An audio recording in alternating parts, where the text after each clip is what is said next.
फिर शादी के बाद मधु को घर लेकर आए तो पंडित जी ने ओम सहना भवतु सहना भवतु सवीरम कर्मा भवतु तेजस्विनावतीतमस्तु मा विद्विषा भय। ओम शांति शांति। जजमान, गठबंधन का वक्त हो चुका है, गठबंधन करिए।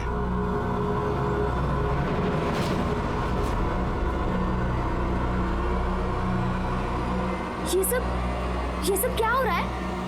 अरे कुछ नहीं बेटा, ये हमारे घर की रस्म है, इससे ना ग्रह पीड़ा शांत होती है, इसलिए तुम चिंता नहीं करो। जैसे जैसे पंडित जी बोल रहे हैं ना वैसे वैसे करो।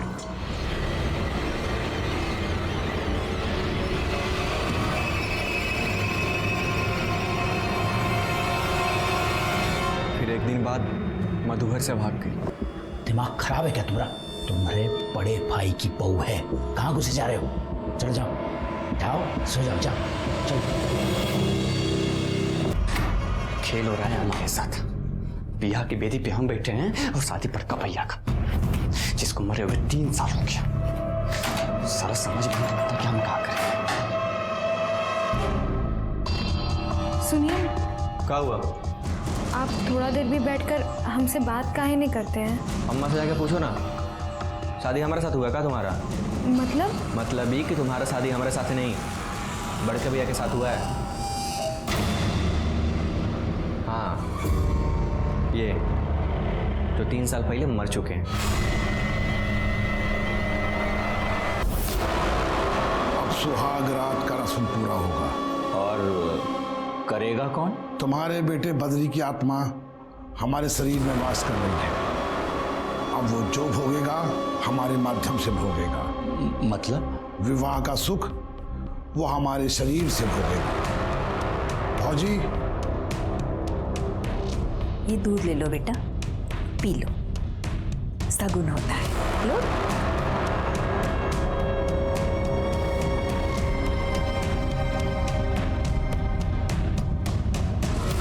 बस नहीं, पूरा पी लो बेटा, सगुन होता है ना, पूरा पी लो।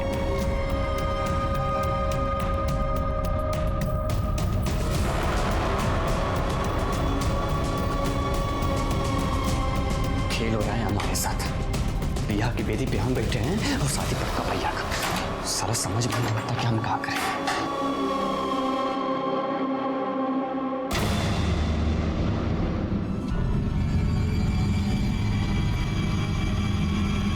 अब आप लोग बाहर जाइए।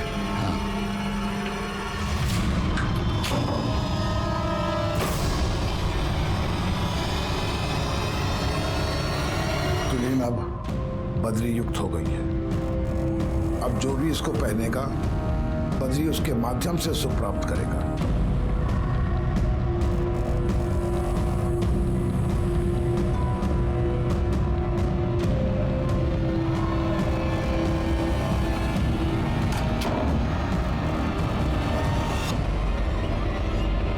तो और किस किस को गंडा बांधा था? यादव जी, जरा बुलवाइए इनसे। नहीं बोलोगे? विकास को तो हम ही दिए थे डंडा। और कौन कौन था? गांव में है 2-4 लोग और भी। और सुमन के साथ भी?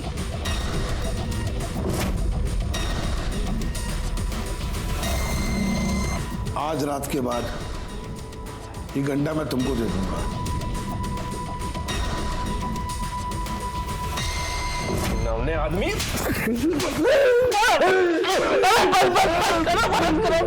हत्या भी कबूल कर लीजिए पंडित जी, वरना बहुत पिटाई करेंगे। कोई हत्या नहीं करी हमने, कदम ने कोई हत्या नहीं करी हमने। चौबे, तुमने? नहीं साहब, हत्या बिल्कुल नहीं। हत्या नहीं की, हम मरे हुए बच्चे की सौगंध खा रहे। जो कुछ किया था सब बक दिया ना आपके सामने, पर हत्या नहीं की साहब, बिल्कुल नहीं की। यादव जी, इन्हें यहीं सड़ाओ, बलात्कार और जालसाजी का केस लगाओ। सर बैठो यहाँ पे।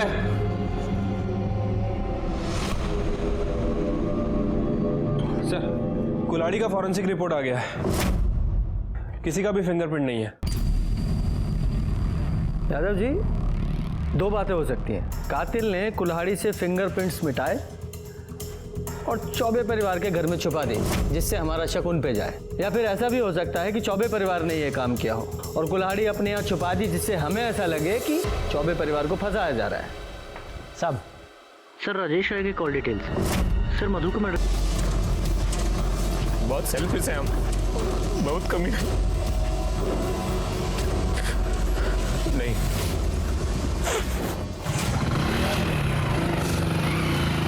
कितनी देर बाद वापस आए? सब 5 मिनट, 5 मिनट में आया तो मधु, मधु,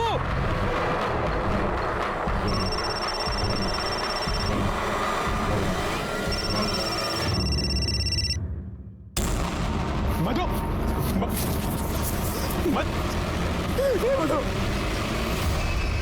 मधु ये कर, हमसे बात कर मधु, ये कर। सर ये सब हमारे चलते हुआ सब। अगर मैं उसको छोड़ के नहीं जाता तो सर शायद जिंदा होती वो आज। उसके बाद क्या हुआ?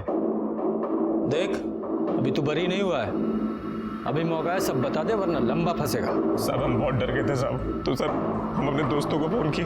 कौन दोस्त? सुनील और भगत यादव। सुनील और भगत झा? सब उन दोनों को हमारे अफेयर के बारे में मालूम था, इसलिए फोन किया सब। ये क्या हो गया बे? अभी हुआ कैसे? हम कुछ नहीं किए, हम तो उससे मिलने आए थे। तूने किया नहीं है ना, फिर भी तू फंस जाएगा। हाँ कैसे? अब देख, तूने कोलकाता का टिकट लिया था ना, फोन भी तेरा इधर ही है। तो सीरियल नहीं देखता है क्या? अरे पुलिस लोग ट्रेस कर लेते हैं, समझा? सीधा पकड़ के लेके चले जाएंगे। पर हम कुछ नहीं किए। कुछ तो करना पड़ेगा। एक काम कर सकते हैं, सबूत मिटाओ। कैसे? मेरे पास एक तरकीब है।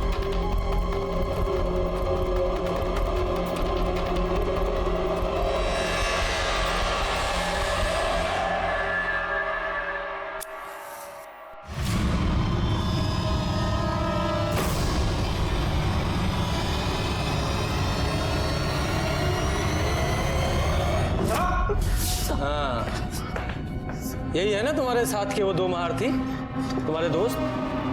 सर हम तो बस दोस्त की मदद करने की नीयत से सब किया साहब। और कौन कौन था तुम्हारे साथ? कोई नहीं सर, सूटकेस हम अपने घर से लाए सर, और पेट्रोल दोस्त से मंगवाया था सर। काहे कि वहाँ पेट्रोल पंप पे सीसीटीवी लगा है सर। टीवी सीरियल बहुत देखते हो ना तुम लोग, अब असली थाना देखो। अच्छा टीवी सीरियल में ये एविडेंस मिटाने का मतलब नहीं बताते कि इसका नतीजा क्या होता है? सर हम लोगों ने मधु को नहीं मारा सर, नहीं मारा सर, हमने चुप! एविडेंस मिटाए तुम लोगों ने और वो अपराध है। क्या प्रूफ है तुम लोगों के पास कि तुम लोगों ने मर्डर नहीं किया? ये तो साबित होना बाकी है अभी। सर इन तीनों की बातों से तो बिल्कुल पता नहीं चला है कि आखिर मधु का मर्डर किसने किया। अरे हमको तो इन तीनों के बयान पे ही विश्वास नहीं है। अरे 5 मिनट के अंदर कैसे कोई किसी को मार के जा सकता है? बहुत मुश्किल है सर। साहब ये सुमन का पोस्टमार्टम रिपोर्ट। हाँ ठीक है। स्पाइनल कॉर्ड टूटा हुआ है, गहरा जख्म है। यादव जी ये मधु की पोस्टमार्टम रिपोर्ट निकालिए सर। ले लीजिए सर।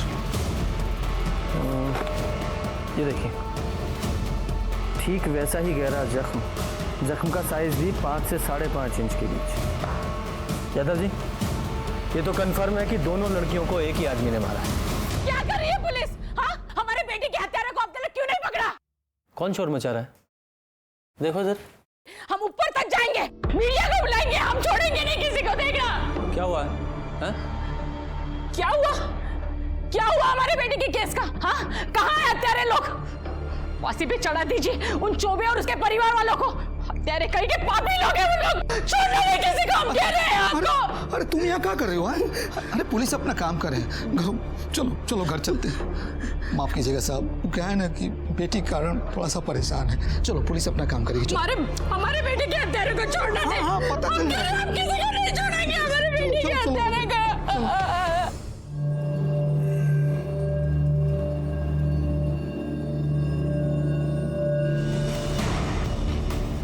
यादव जी एक काम करो, जिस रोज सुमन की हत्या हुई उस रोज की और उसके आसपास के 2-4 दिन की इस केस से संबंधित सभी की कॉल रिकॉर्ड्स निकालो। ठीक है सर। कुल्हाड़ी पर किसी की भी उंगलियों के निशान नहीं मिले थे, ऐसा लग रहा था कि सबूत मिटाने की कोशिश की गई है। इस केस से जुड़े सभी लोग किसी और ही पहलू की दस्तक दे रहे थे। दोनों लड़कियां 2 अलग परिवारों से थीं, लेकिन सबूतों को देखने से लग रहा था कि दोनों को मारने वाला कोई एक ही है, पर वो था कौन?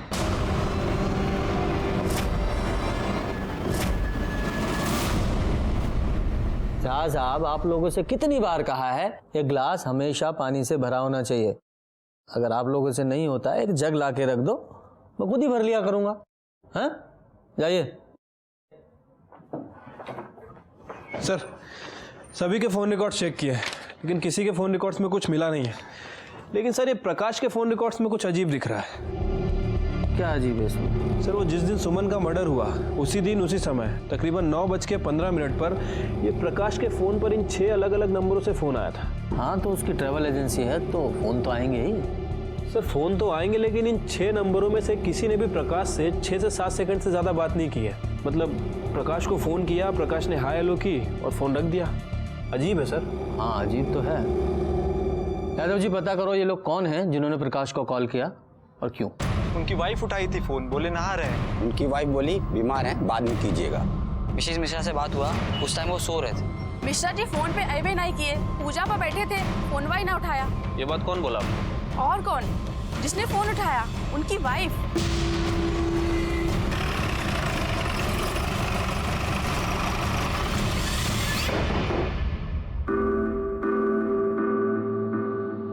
मिश्रा जी कहाँ है? बुलाइए जरा। क्या बात है? वो मार्केट गए हैं। अच्छा, जैसे 14 अगस्त को गए थे? मतलब मैं समझी नहीं। यादव जी, ये देखिए, ये आपके पति के कॉल रिकॉर्ड्स की डिटेल है। 14 अगस्त को सुबह 9:15 बजे के आसपास आपके पति के मोबाइल पर 6 अलग अलग लोगों के कॉल आए थे जो आपने उठाए थे। एक बार वो बीमार थे, दूसरी बार स्नान करने गए थे, फिर वो पूजा कर रहे थे और भी कई चीजें।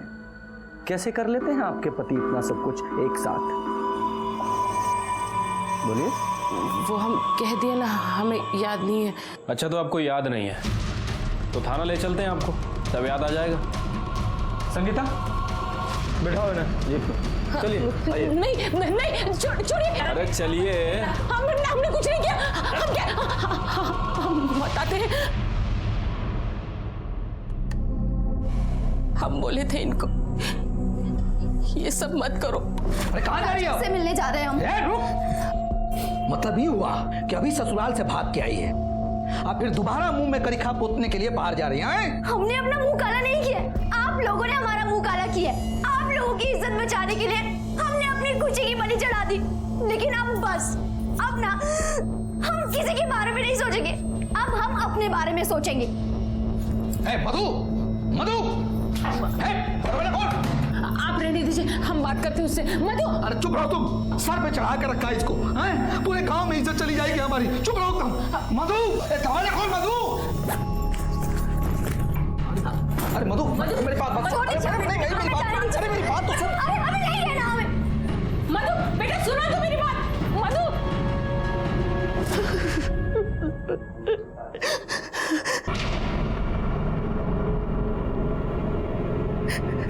अब क्या हो गया सर? क्या हुआ? हम सब बता ही दिए।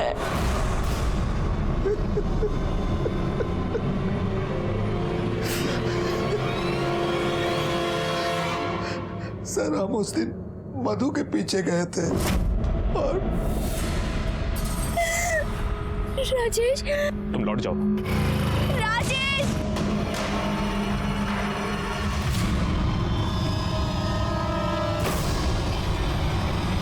इज्जत के लिए बेटी को मार दिया, लौटा इज्जत। और सुमन को मार के क्या हासिल हुआ? उसको भी आपने मारा ना?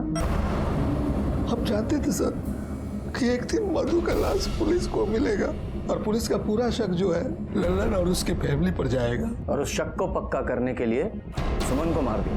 जी सर, सुमन ने हमारा कुछ नहीं बिगाड़ा था सर, लेकिन उन लोगों ने उसकी भी लाइफ बर्बाद कर दी थी। एक दिन मुझको पता चला कि सुमन ने उन लोगों के ऊपर केस किया है, तो उस दिन से उसके घर में हम निगरानी रखने लगे थे। और परसों सुमन जब इंतकाम लेने वाला इंसान हमेशा दो कब्र खोदता है, एक उसकी जिसको वो मारता है और दूसरी खुद की। हमने प्रकाश मिश्रा उसकी पत्नी को हत्या और आपराधिक षड्यंत्र के मामले में गिरफ्तार किया और साथ ही चौबे परिवार को धोखाधड़ी, बलात्कार और महिला उत्पीड़न के आरोप में गिरफ्तार करके चार्जशीट दाखिल की। मधु मिश्रा के परिवार ने चौबे के मंसूबों को नहीं पहचाना। शादी के एक दिन बाद ही जब बेटी घर वापस आ गई और उसने बताया कि उसकी शादी फर्जी है, तो भी उन्होंने उस दस्तक को नहीं सुना। नतीजा, बेटी हाथ से निकल गई और उधर चौबे परिवार भी दस्तकों के प्रति बहरा बना रहा। कभी कभी इंसान अपने मतलब के लिए अंधविश्वास पर भी विश्वास करने लगता है, जरूरत से ज्यादा उससे उम्मीद बिना उसके अंजाम को समझे। इसी के साथ मैं सीनियर इंस्पेक्टर रंजीत ठाकुर आपसे विदा लेता हूँ। कल फिर मिलेंगे।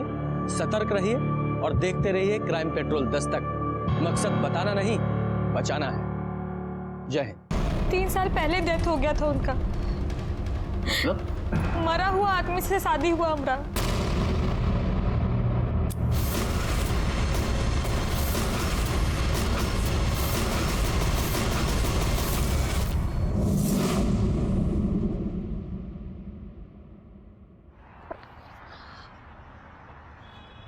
लोग अपनी सरल जिंदगी को बहुत ही कॉम्प्लिकेटेड बना लेते हैं क्योंकि वो जरूरत से ज्यादा अपनी जिंदगी से उम्मीद लगा लेते हैं। नमस्कार, मैं senior inspector Ranjit Thakur. Crime patrol Dastak में आपका स्वागत है। यह केस तब का है जब मैं बिहार के भागलपुर के नाथनगर पुलिस स्टेशन में पोस्टेड था। जब यह केस मेरे सामने आया तो मुझे जिंदगी का एक अलग ही पहलू देखने को मिला। अनैतिकता का ऐसा घिनौना खेल मैंने अपनी जिंदगी में पहले कभी नहीं देखा था। 3 साल पहले डेथ हो गया था उनका। मरा हुआ आदमी से शादी हुआ हमारा। बहुत विचित्र तरीका से हमारा शादी हुआ। मंगलम भगवान विष्णु मंगलम गरुड़ध्वजा मंगलम भगवान पुंडरीकाक्षाय मंगलाय तनोहरि। अब वधू वर को वरमाला पहनाएगी।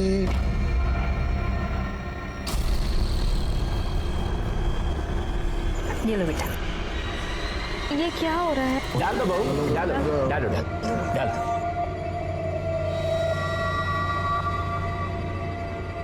अब वर वधू को माला पहनाएगा। पहले आप लोग यहाँ पे स्पर्श कराइए, आप भी स्पर्श करिए।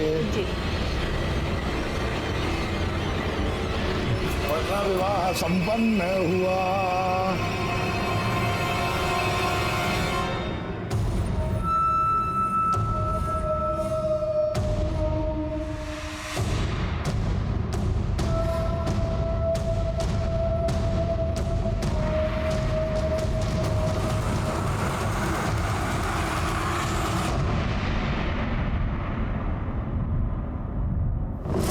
उसके बाद क्या हुआ आपको कुछ याद नहीं है? जब आप सुबह सो के उठी तो आपके बगल में कोई था? बोलिए। जी भानु। कौन भानु? जिस मरा हुआ आदमी से अपना शादी हुआ ना, उसका छोटा भाई। यादव, जरा पता कीजिए। सर चलिए। अरे किसी को कुछ होश वोश है कि नहीं? घर से बहू बाहर निकल गई है, हर कोई कह रहा है हमें नहीं मालूम, हमें नहीं मालूम। अरे किसी को कुछ बताओ तो कि कहाँ गई है वो? अरे तभी ना कह रहे हैं, इतना सब लोग हो तुम लोग, देख नहीं सकते थे कौन कहाँ जा रहा है? लेकिन हम तो अभी सो के उठे हैं। तुम तो सोते रहो बस। और तुम कहाँ थे रे? अरे भैया हम तो बेडरूम में ही थे ना, पता नहीं कब उठ के चली गई। और आप लोग चिल्लाइए मत, हम जा रहे, देख के आ रहे तो खाली।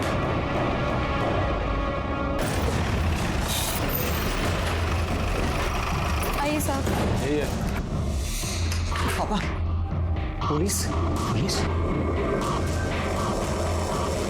कहा हुआ बहू? दरोगा जी, लड़की बोल रही है कि मरा हुआ आदमी से शादी करवाएं आप लोग इसका। मरा हुआ आदमी? इसका तो दिमाग खराब हो गया है। ये हमारा बेटा है छोटा भानु, इसके साथ ब्याह हुआ इसका। ए जाओ एल्बम लेके आ जरा। हाँ भी लाते हैं। देखिए, जब आप एल्बम देखिएगा आपको सब पता चल जाएगा। अरे बारात गई, विधि विधान से शादी हुआ, अब कैसे समझाएं हम आपको? अरे लाओ, ला रहे हैं। ले लीजिए।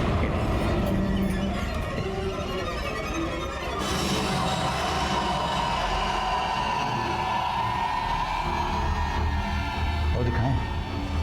साहब, पगला गई है लड़की।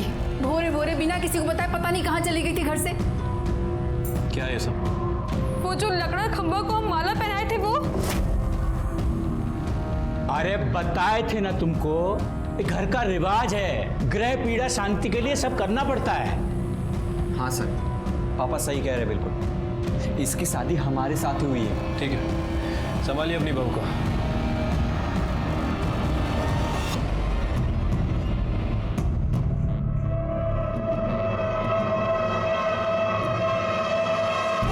सर, लड़की का मानसिक संतुलन ठीक नहीं है, कुछ भी बोल रही है सर। ठीक है।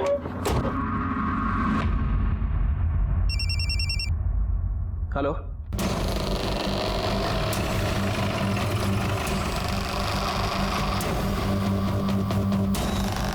हटिए आपका।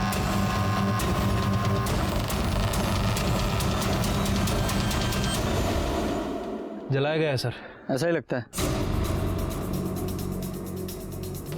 ये कुछ सूटकेस या ट्रॉली बैग जैसा लग रहा है। इसका मतलब हो सकता है इसे कहीं और मारा गया हो और यहाँ लाके जला दिया।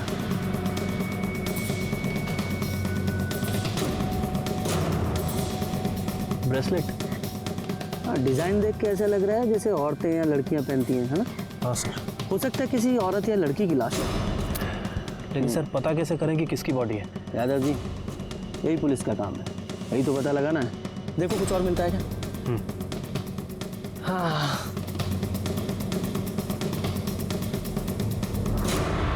सर फोन मिला है।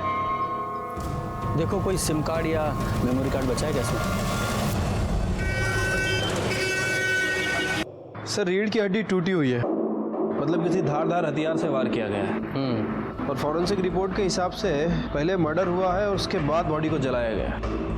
साहब, वो जो बॉडी पे सिम मिला था, ये उसकी रिपोर्ट है और आधार कार्ड का कॉपी भी। ठीक है। मधु मिश्रा 23/17 इसकचक Bhagalpur, daughter of Prakash Mishra. Yadav ji sir आइए।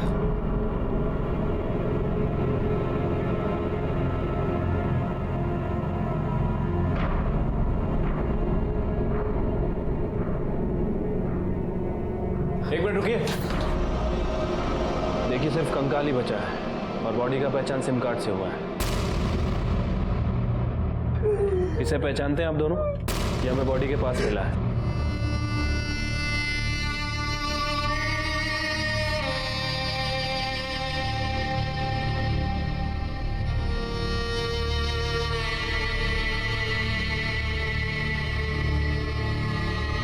ससुराल वाले मारे हैं उसको।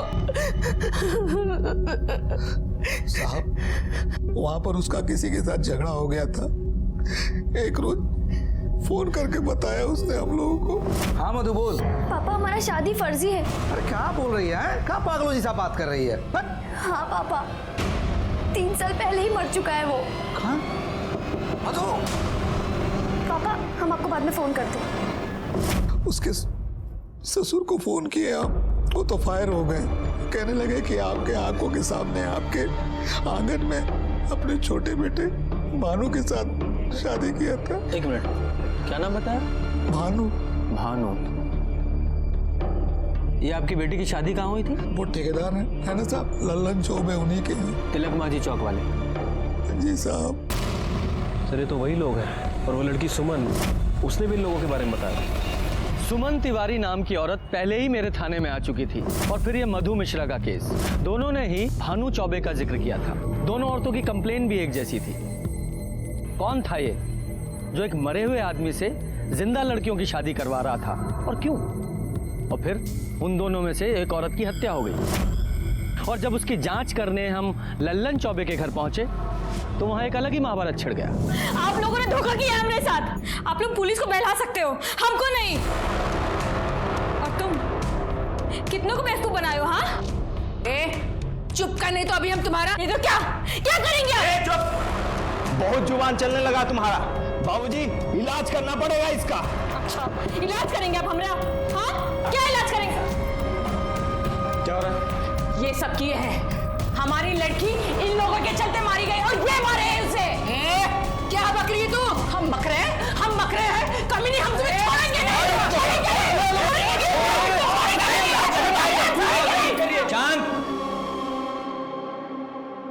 क्या हो रहा है? देखिए सर, हम आपको बताते हैं। हाँ हाँ देख लिया।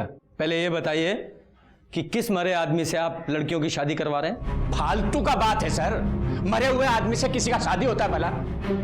ये जो है मिश्रा जी, इनके बेटी से हमारे बेटे भानु का शादी हुआ है बस। पर इस भानु की शादी तो सुमन के साथ हुई थी ना? सुमन से पहले इससे शादी हुई थी, मिश्रा जी की बेटी से। हाँ सर, और इनकी बेटी शादी के दूसरे ही दिन भाग गई थी। ना ना सर, ऐसा कोनो बात नहीं है, ये एकदम झूठ बोल रहा है। अरे का झूठ बोल रहा है? अरे ये तो बताइए हमारी बेटी का शादी किसके साथ हुआ है? काहे? तुम नहीं थी का मंडप में? हाँ? अरे तुमरे आंगन में तो भानु का शादी करवाए थे और तुमरे घर में आए थे ना बारात सजाते जाके, भूल गई क्या? और तुम्हारे घर से ही बहू को विदा करा के ले गए थे, याद है कुछो की नहीं? वो सब नाटक था, ड्रामा था। सच तो ये है इन लोगों ने किसी मरे हुए आदमी के साथ हमारी बेटी का ब्याह किया है, उसे टॉर्चर किया है और जलाकर मार डाला उसे। टॉर्चर किया है इन लोगों ने। झूठ बोली ना कर तो मुंह नोच लेंगे। शांत जाइए, आप लोग अपने घर जाइए, जाइए। इन लोगों को छोड़िएगा मत, हमारी बेटी को जलाकर मार दिए हैं ये लोग।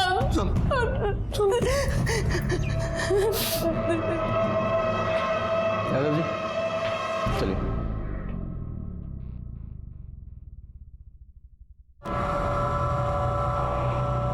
ये फोटो किसकी है? सर ये हमारे बड़के भैया थे, बद्री चौबे।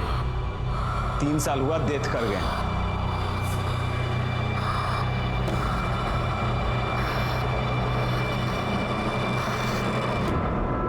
यादव, ये मधु शादी के एक दिन बाद ही अपनी ससुराल से निकल गई, पर गई कहाँ? साहब, ये मधु मिश्रा के सिम के कॉल रिकॉर्ड्स। हाँ ठीक है। यादव जी, कॉल रिकॉर्ड के हिसाब से तो मधु का फोन सुबह 7:23 पे बंद हुआ था, हैं? मोबाइल लोकेशन के हिसाब से पहले वो तिलक मांझी से इसक चौक गई।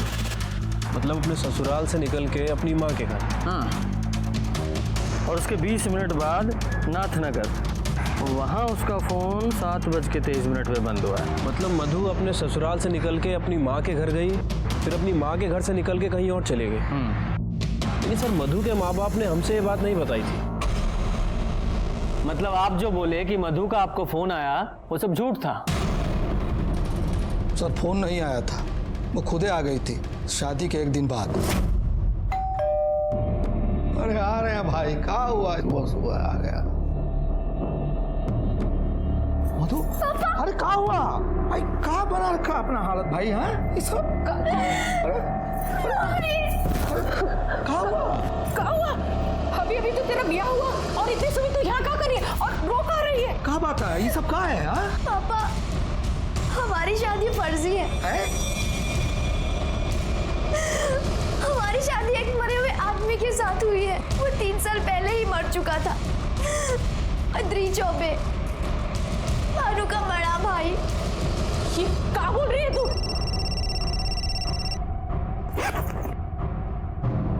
हेलो, हाँ हम घर पहुंच चुके हैं, बस आते हैं। किसका फ़ोन था? वो राजेश राय, दोनों में दोस्ती थी ना। मतलब दोनों के अफेयर वाली बात सच है? अरे सर बोले ना, इसीलिए तो हम लोग किसी से कुछ बोले ही नहीं। एक तो गलत जगह ब्याह हो गया और ऊपर से बेटी का अफेयर। किससे लड़ते हैं? ससुराल वाले से। ये किससे FIR करते हैं सर? पीछा नहीं किया उसका?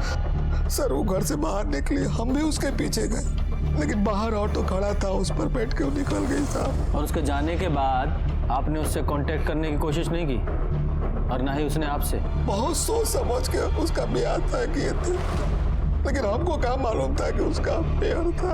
अफेयर हम नहीं जानते। हमारी बेटी के साथ उसके ससुराल में बहुत अत्याचार हुआ है, नहीं तो काहे भागती वो वहां से।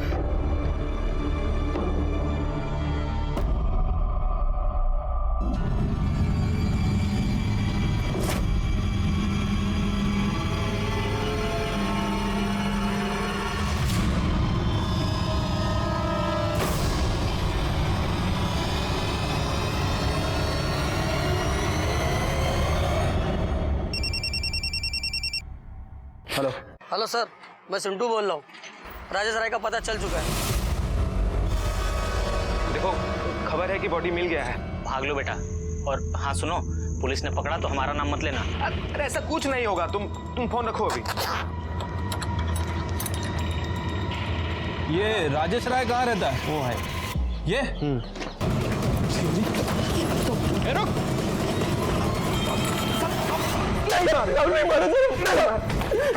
नहीं मारा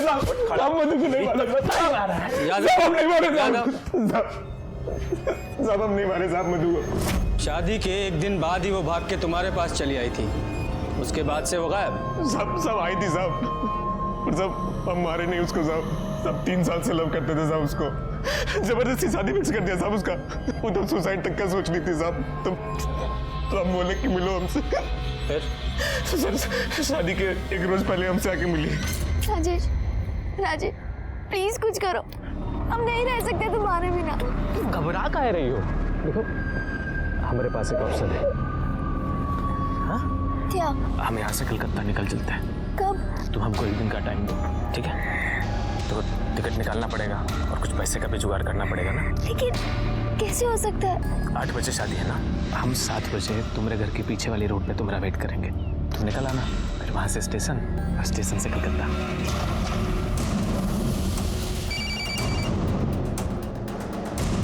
कहाँ हो तुम? मधु, हम आ रहे हैं। बारात बस पहुँचने ही वाली है। तुम चिंता ना करो, हम आ रहे हैं, पहुँच रहे हैं ना।